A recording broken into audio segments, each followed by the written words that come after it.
Pangkalan data dari Jabatan Pengangkutan Jalan JPJ adalah antara elemen akan diguna pakai kerajaan dalam mengenal pasti penerima subsidi bersasar membabitkan minyak petrol. Menteri Perdagangan Dalam Negeri dan Kos Sara Hidup, Datuk Seri Salahuddin Ayub berkata pihaknya telah pun berbincang mengenai perkara itu dengan Kementerian Kewangan, Menteri Ekonomi Rafizi Ramli dan ada data daripada JPJ melibatkan kenderaan.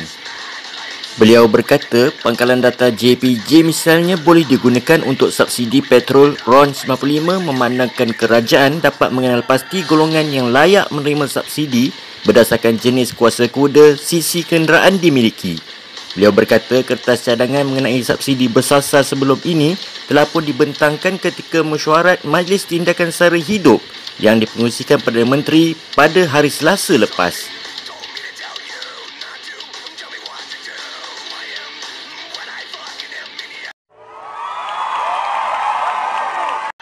Timbalan Perdana Menteri Ahmad Zahid Hamidi menyifatkan kerajaan perpaduan yang terbentuk hari ini sebagai satu ketentuan Allah, menyorot pelbagai perspektif negatif yang dilemparkan kepadanya dan UMNO BN sejak sebelum PRU ke-15. Dia berkata atas faktor itulah parti berkenaan mengalami kekalahan teruk.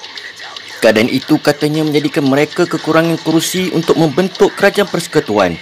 Pun begitu, Ahmad Zahid yang menang tipis semasa mempertahankan kerusinya di Bagan Datuk menegaskan dalam keadaan begitulah UMNO BN menjadi penentu kepada pembentukan kerajaan pusat, bukannya parti lain. Sementara itu, dalam perkembangan lain, Ahmad Zahid mengumumkan penumbuhan jawatankuasa pelaksanaan dan pemantauan kos sara hidup untuk mengatasi beban rakyat.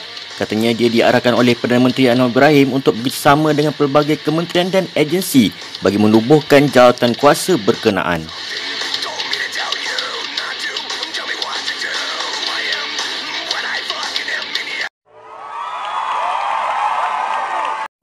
Kerajaan Gabungan Parti Sarawak GPS akan terus memelihara kebebasan beragama dan menolak unsur ekstremis yang boleh menjejaskan keharmonian masyarakat berbilang kaum serta agama di negeri ini. Pengerusi GPS yang juga Premier Sarawak Tan Sri Abang Johari Tun Openg berkata Sarawak sememangnya terkenal dengan masyarakatnya yang berbilang kaum dan agama, namun tidak menapi masalah untuk bersatu dalam kepelbagaian. Katanya di bumi Kenyalan juga terdapat keluarga beragama Kristian dan Islam yang boleh hidup di bawah satu bumbung tanpa menghadapi sebarang masalah.